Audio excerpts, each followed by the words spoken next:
Hello, thanks for joining this class today. Again, a little bit of a different class. We're not going to do practice, we're going to talk about the much cooler side of yoga, in my opinion, which is the philosophy and some of the words that you might hear the teacher talk about in class and you're like, what is this? So I'm just going to break it down, and I'm not going to do like a really long explanation. I'm just going to kind of skim the surface of it, like a little seed, when you plant a seed, just so you have a little bit of idea of what some of these words or what these meanings or what these topics are about. The best place to start is always the beginning, so we're going to start with the word ahimsa. Ahimsa is a word that you probably, if you've been practicing yoga for a while, you've probably heard it. You've perhaps gone to a class where the teachers talked about it. So ahimsa means non-violence. Anything in Sanskrit that has the word a at the front means non, which is similar to Greek, the Greek language, and then himsa is violence. So together you've got non-violence.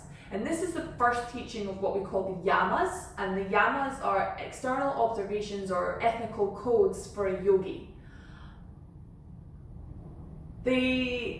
They come from the Yoga Sutras. The Yoga Sutras were put together by Patanjali, but that's a story for another day. But they come from classical yoga, it's something to know, and they come from the 8-limb system or the Ashtanga system, not Ashtanga yoga, it's slightly different. And the word that we're looking at today is the very first teaching. So before your yoga postures, before meditation, we have the yamas, and the word is ahimsa, non-violence. When we think about non-violence, I think, the first thing that we kind of think about is punching, kicking, or worse things along that kind of method of physical violence. And we know from when we're little and you're a toddler and you kick your sister or whatever it is, that it's wrong. That physical violence is not what we should be doing. Yeah? I want to go beyond that. We know that this is wrong. We know that pulling someone's hair is wrong. We know that punching people is not a nice thing to do. But beyond that, what is the violence that we do to ourselves? The much more subtler violence that sometimes we don't even realize is a violence.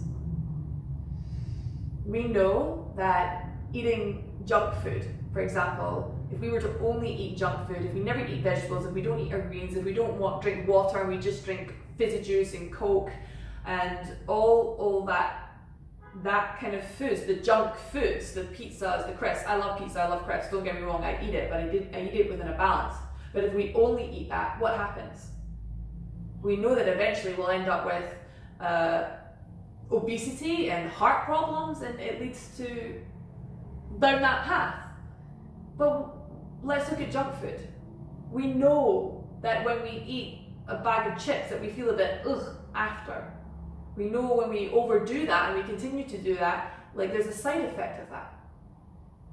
So then why do we feed ourselves junk thoughts? Why do we tell ourselves that we are no good? Why do we compare ourselves to our friends and our family and the people that we see on TV or in Instagram? Why do we feed ourselves junk thoughts? Ahimsa says non-violence. And a lot of the violence that we do to ourselves, and we haven't even really caught on to it, is the thoughts that we feed ourselves, the junk food, the junk thoughts that we hold on to, and that we then create stories around, and create labels around, and create attachments around. So Ahimsa says, stop this. The first teaching of classical yoga is stop being violent and be kind to yourself. Be kind to you, because you deserve that.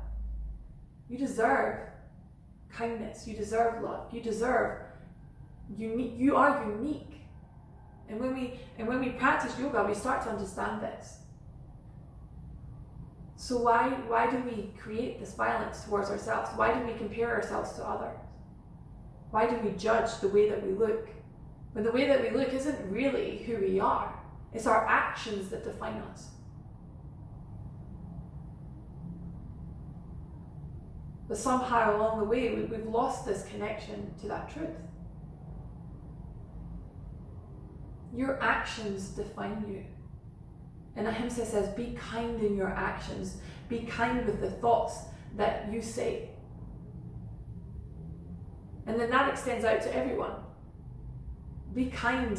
Why judge the person that walks next to you? You don't know their story. Why create a judgment about this person or that person because you don't know their stories? You don't know them. Stop the violence internally, and that will lead to an external stopping of violence. But beyond that, Ahimsa asks us to be kind to this planet. Our home is this planet. Our homes are our bodies. So first of all, it says be kind to your body. Eat good foods. Think good thoughts. Be kind to those around you, remembering that they're all in their struggle as well. They've all got their own journey, their own path, their own battles that they're facing, big or small. But then it says, remember that this body is your home, but also so is this planet. So be kind to the planet. Make new choices that best serve this home. We only have one earth. There's nowhere else to go. So be kind to this earth. Be kind to those who don't have a voice for themselves, for those who can't speak, to the animals, to the children. Ahimsa says, stand up and be true.